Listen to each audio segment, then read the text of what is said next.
सभी खेल प्रेमी युवा साथियों और प्रतिभागी टीम के सभी सदस्यगण, जितने भी यहाँ पर कोचेज हैं, इस खेल को संपन्न कराने के लिए उपस्थित जितने भी अन्य महानुभावों ने इसको सकुशल संपन्न करने के लिए अपना योगदान दिया है, उन सभी का मैं हृदय से अभिनंदन करते हुए अभी इस प्रतियोगिता के फाइनल मैच को कुछ देर तक मुझे देखने का अवसर प्राप्त हुआ। उत्तर प्रदेश और आंध्र प्रदेश की टीम ने कितना शानदार खेल का प्रदर्शन किया था और कितनी अच्छी प्रतिस्पर्धा दोनों में चल रही थी। मैं इस अवसर पर विजेता टीम को तो बधाई देता ही हूं, साथ साथ उप विजेता टीम को भी हृदय से उनका अभिनंदन करता हूं एक शानदार खेल के लिए। वास्तव में खेल हम सबको न केवल खेलने के लिए बल्कि फलने और आगे बढ़ने के लिए भी एक नई प्रेरणा प्रदान करता है। याद रखना, प्रधानमंत्री जी ने यही बात कही थी कि जो खेलेगा वही खिलेगा और जो खेलेगा वही फलेगा भी और वही बढ़ेगा भी। और इसी को प्रोत्साहित करने के लिए उन्होंने देश के अंदर अनेक खेल कार्यक्रमों को आयोजित और उसके प्रोत्साहन के लिए कार्यक्रम चलाए। खेलो इंडिया खेलो का कार्यक्रम रहा हो, फिट इंडिया मूवमेंट का कार्यक्रम रहा हो, सांसद खेलकूद प्रतियोगिता का कार्यक्रम हो, या फिर हर जनपद स्तर पर साई के सेंटर स्थापित करके स्पोर्ट्स से जुड़े हुए भारत सरकार के सेंटर स्थापित करके खेल और खेल गतिविधियों को आगे बढ़ाने, खिलाड़ियों को प्रोत्साहित करने के लिए किए जाने वाले कार्यक्रम, जहां पूरी प्रतिबद्धता के साथ आगे बढ़े हैं, वहीं राज्य के अंदर भी खेल और खिलाड़ियों के लिए खेल गतिविधियों को प्रोत्साहित करने के लिए उसके बुनियादी आधारभूत सुविधाओं के लिए खेल का मैदान, मिनी स्टेडियम और आज की वैश्विक प्रतिस्पर्धा के अनुरूप इंफ्रास्ट्रक्चर दे सके, इसके लिए कार्यक्रम युद्ध स्तर पर आगे बढ़ रहे हैं। खेल विभाग हो या युवा कल्याण विभाग, निजी खेल संस्थाएं हो, उन सभी को प्रोत्साहित करने के लिए कार्यक्रम आगे बढ़ाए जा रहे हैं। और मुझे प्रसन्नता है कि उत्तर प्रदेश खेल विभाग गांव से लेकर के प्रदेश स्तर तक के प्रत्येक खेल की प्रतियोगिता को आगे बढ़ाने के लिए अब ग्रामीण लीग खेल प्रतियोगिता को आगे बढ़ाने का कार्य कर रहा है।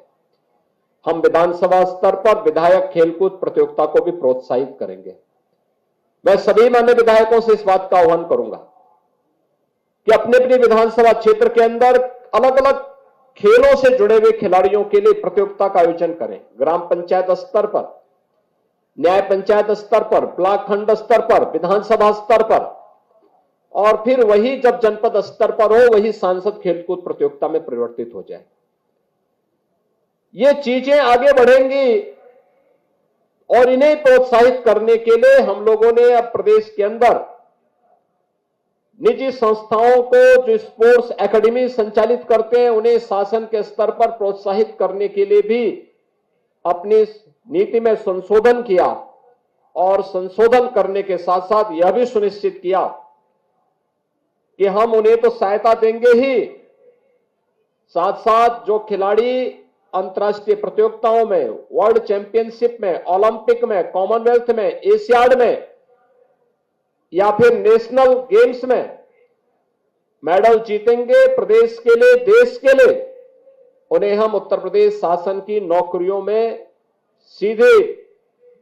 भर्ती से लेकर के स्पोर्ट्स कोटे से उनके लिए अलग से व्यवस्था देकर के उनकी भर्ती करेंगे। और मुझे बताते हुए प्रसन्नता है कि 500 से अधिक ऐसे खिलाड़ियों को हम लोगों ने स्पोर्ट्स विभाग में, युवा कल्याण विभाग में, पुलिस विभाग में, परिवहन विभाग में, अन्य तमाम विभागों में लेकर के उनके कैरियर के प्रति उन्हें आश्वस्त किया है। इसके साथ ही प्रदेश के अंदर खेल और खेलकूद की गतिविधियों को आगे बढ़ाने के लिए भी, चाहे वह ओलंपिक की प्रतियोगिता हो, स्वर्ण पदक पर एकल गेम में 6 करोड़ रुपए, रजत पदक पर 4 करोड़ रुपए और कांस्य पदक पर 2 करोड़ रुपए की राशि, टीम गेम में स्वर्ण पदक पर 3 करोड़, रजत पदक पर 2 करोड़ और कांस्य पदक पर 1 करोड़ रुपए, और एशियन गेम्स में भी 3 करोड़, 1.5 करोड़ 75 लाख रुपए की सहायता हम लोग उपलब्ध करा रहे हैं। कॉमनवेल्थ गेम्स में भी स्वर्ण पदक पर 1.5 करोड़, रजत पर 75 लाख और कांस्य पदक पर 50 लाख रुपए की सहायता उपलब्ध करवाने के साथ ही विश्व चैंपियनशिप में भी स्वर्ण पदक पर 1.5 करोड़, रजत पदक पर 75 लाख, कांस्य पदक पर 50 लाख रुपए और प्रतिभागी खिलाड़ियों को 10-10 लाख रुपए की सहायता ओलंपिक में, कॉमनवेल्थ में और वर्ल्ड चैंपियनशिप में 5-5 लाख रुपए की सहायता प्रदेश सरकार के द्वारा नगद के रूप में उन खिलाड़ियों को उपलब्ध करवाने का काम किया जाता है। यह जो प्रतियोगिता पिछले कई वर्षों से यहां पर आज जो उपलब्ध हो रही है, जो ब्रह्मलीन महंत अवैधनाथ जी महाराज, जो न केवल जिनका सार्वजनिक जीवन देश और धर्म के लिए समर्पित था, उतना ही उनका खेल और खेल गतिविधियों को प्रोत्साहित करने के लिए उनके द्वारा इस क्षेत्र में लगातार प्रयास किए गए।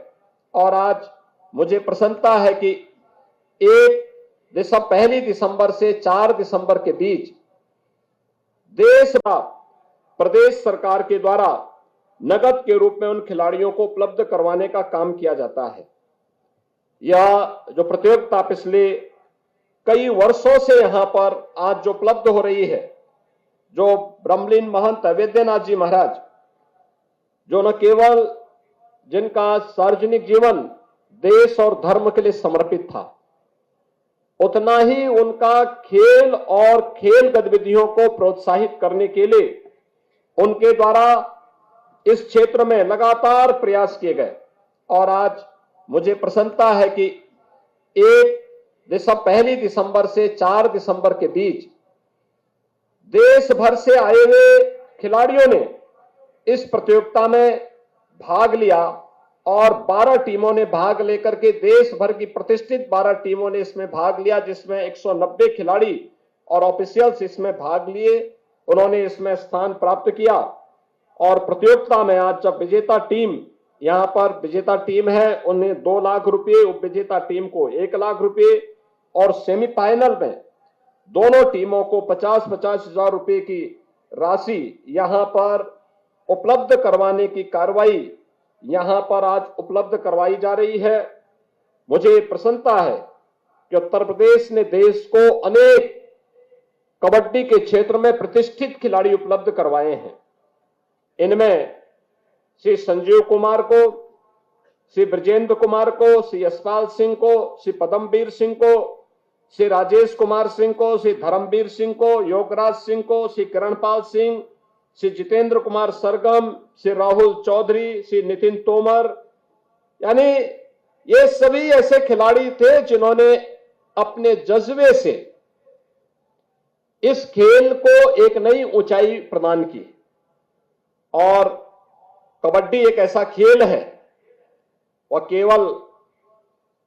उसमें ताकत ही नहीं लगानी है, बल्कि उतनी ही उसमें अलर्टनेस भी होनी चाहिए, उतनी स्फूर्ति भी होनी चाहिए। और मुझे लगता है बहुत कुछ प्रेरणा इसमें टीम वर्क का भी होता है, खिलाड़ी की स्वयं की स्फूर्ति पर भी निर्भर करता है। और मुझे विश्वास है कि जो कार्यक्रम आज चल रहे हैं देश के अंदर, प्रदेश के अंदर, यह आने वाले समय में देश की खेल प्रतिभाओं को आगे बढ़ाने में बहुत मदद करेगा। मैं आज एक बार फिर से यहां पर विजेता टीम को हृदय से बधाई देता हूं। उप विजेता टीम ने अच्छा प्रदर्शन किया और मुझे लगता है कि उनका प्रदर्शन आने वाले समय में उन्हें और भी सम्मानजनक स्थिति में पहुंचाने का कार्य करेगा। मैं उनका भी हृदय से अभिनंदन करते हुए सभी प्रतिभागी टीमों और ऑफिशियल्स को मैं इस अवसर पर हृदय से उनको